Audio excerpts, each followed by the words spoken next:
Para sa mga magulang na sinasabihan na sobrang tapang, hindi po ibig sabihin na pinagbabawalan kayo ay ibig sabihin po noon ay pinaghihigpitan na kayo.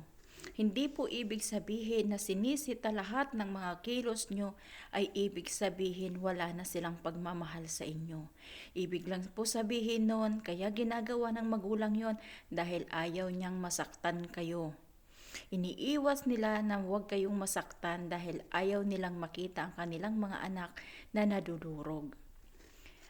At alam nyo ba, yung mga magulang na matatapang, huwag nyo po silang ituring na kalaban. Dahil po ang magulang ay ganyan lang talaga magsalita. Kaya huwag nyo po silang ituring na kalaban dahil sa sinisita kayo, dahil sa ang daming sinasabi niya sa inyo, ayaw lang po ng magulang na mapariwara kayo.